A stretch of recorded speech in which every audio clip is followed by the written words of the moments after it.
Here today to share a major update on the continued detention of Mazi Nnamdi Kanu in the custody of DSS against the court order, which came for a long time that Mazi Nnamdi Kanu should be released. All right. So as we speak, Mazi Nnamdi Kanu is still in the custody of DSS. Now, AVID is the acronym for American Military Veterans of Igbo Descent. I made a video on the 9th of December 2024 where they mandated the Southeast governors as well as Ohanaeze Ndigbo to join forces, meet with the president for immediate release of Mazi Nnamdi Kanu on or before December 25th, 2024. Now, this is an update. You don't want to miss this. Stay tuned. I'll be right back.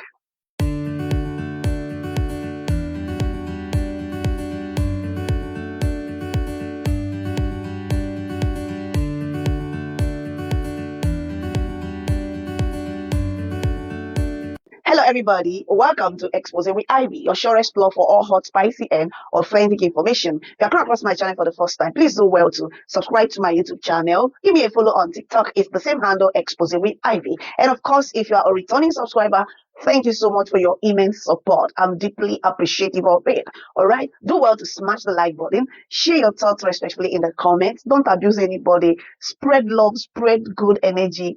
Don't come up with any negative vibe. It doesn't even speak well of you. All right. So do well to register your thoughts respectfully in the comments. Repost this video, favorite it, share it with all your contacts. Let it go viral. Okay. And don't forget to watch to the end. All right. Now, without further ado, let's dive right into today's video. News have it that Southeast governors risk U.S. sanctions, travel ban, and more, says the American military veteran of Igbo descent, AVID. All right, so this body of Igbo military veterans in the U.S., they've warned the Southeast governors that they'll risk a range of U.S. presidential sanctions, which includes travel ban and confiscation of their assets. You know, many of them, they are fond of buying up things, properties, facilities abroad. Some of them, they have fat bank accounts abroad in the U.S. Their children are in school and all that because they will not upgrade the school that we have in Nigeria, but they know how to send their own children abroad to go and, get a better, or what I say, a good education. All right. So AVID is saying that they are standing, if they continue like this, that they are going to face a range of presidential sanctions like travel bans. Okay, you're no longer going to go to US. Okay, of course, they will confiscate your assets in the US. Okay, so they are saying that the Southeast governors risk a range of US presidential sanctions, which includes travel ban and confiscation of assets on US soil over their alleged complicity in the continued detention of the leader of the indigenous people of Biafra, IPOB, Mazi Nnamdi Kanu. This warning is coming on the heels of the alleged reluctance of the governors to jointly write a joint as demanded by President Bola Ahmed Tinubu requesting the release of Mazi Nnamdi Kanu. Just imagine, what is there for both of you to come together as a body? There's a body for Southeast governors. Now, for all of you to come together and do a letter saying, okay, we are the governors from the Southeast. We are demanding that you release Mazi Nnamdi. To do that letter is a problem. You tell me that these people, that they don't know what they are doing. They know what they are doing, my brother. They know what they are doing. AVID, in a statement by its president, Chief Dr. Sylvester Onyia, and Secretary Dr. Godwin Obiago, expressed his pleasure at the reluctance of the governors to advance to the president the said letter, accusing them of non-committal towards Kanu's release. According to the information we have, the governors are supposed to meet with the president and unanimously advocate for Mazi Nnamdi Kanu's release, which has yet to occur. We also know that Mr. President has asked the Southeast governors to write a formal letter seeking the release of their son, which they all find difficult to do. How appalling. So I'm hearing this for the first time. So Tinubu has actually requested that they do a formal letter requesting for the release of Mazi Nnamdi Kanu. But our people cannot do it. When I tell you that this is their oil money, you think I'm joking. They know very well that, when I tell you that this is their business, you think I'm joking. I'm not joking. What is the difficulty in writing the letter? What is the problem? What is the problem?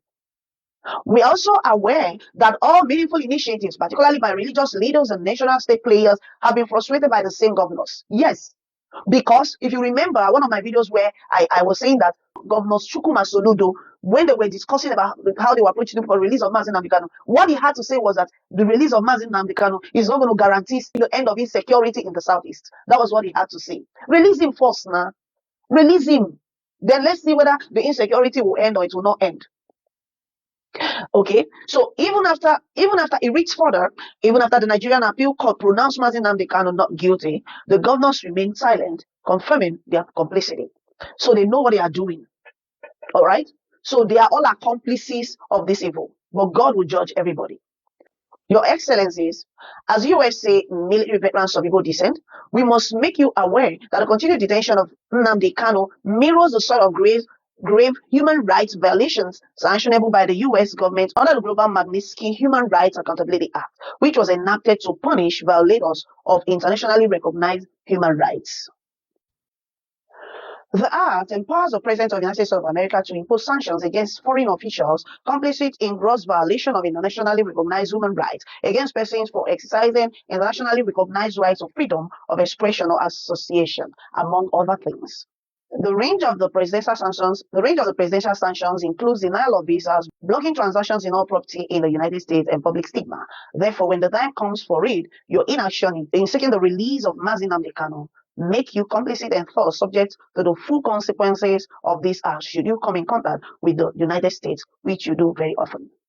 The veterans caution the governors against being passive over matters of importance to the Igbo nation. As avid USA, we cannot stand by and let Southeast governors devastate Igbo land by selfishness and a lack of motivation to advance our region. As a group, we attempted multiple times to persuade these governors that Mazi Nnamdi Kanu was justified in his stance on security and social economic development of Southeast. Keep in mind that you governors proscribed IPOB, while previous President Buhari labeled this wonderful organization a terrorist movement due to his enmity with the Igbo people. For the reason we can't blame the president for the insecurity in the Southeast region. The veterans also urged President Tinubu to stop looking for excuses and release Kanu in compliance with the pact his son Sheyi had with Kanu's family before the 23 presidential election. Abiy told President Tinubu to honor his promise to release Kanu, which he made during the campaigns. The American military veterans of Igbo descent, Avid, concur with Prince Emmanuel Kanu's position on the implementation of the agreement between the family of Nnamdi Kanu and President Bola Ahmed Tinubu through his son Sheyi. We also concur with the concerned Igbo Ministers' Commission over the recent announcement that the continued detention of Mazi Nnamdi Kanu is a betrayal of Igbo nation. So it simply means that the Southeast governors, they are collaboratively working to betray the Igbo nation. That is what it means in a nutshell, for not pushing for the release of Mazi Nnamdi Kanu. I agree with them. It's quite simple. It's quite simple. That is what I've been saying. If you are hating me, you are hating me for nothing. That is what I've been saying. What is the big deal? What is the big deal? Because they know very well that if Biafra is in place, some of them cannot even successfully contest, let alone to be a governor or even a commissioner. if Biafra nation stands right now, like we have become, like we're a nation, but as in we have really separated, all right? These people that are floating themselves as governor, they might not be able to get a position as a commissioner because they are corrupted. Their second name is corruption. They might not get opportunity, so that they know very well that this is the only chance they have, and they don't want to let go of it. Not even one governor. I don't know any governor that is pushing. Let it be that these others are not like compliant. They just want to remain in the status quo. They want the status quo to continue. They want the status quo to continue. They don't want this thing to end. They want the status quo to continue. That is it. Because they know very well that the moment Biafra nation come into place, they might not even get a chance to be a councillor. Sincerely, you think about it. Are you going to vote for any of them? Assuming that Biafra is standing right now, are you going to vote for some, as in all these governors? Are you going to vote for them to be the governor of your state? No, you will not. You won't do that, right? So they know that this is the only chance they have, and they don't want to lose it. At the expense of Igbo nation, at the expense of Mazi Nnamdi Kanu, it is terrible. It's unfair. It's unfair. It's quite glaring for every person to see.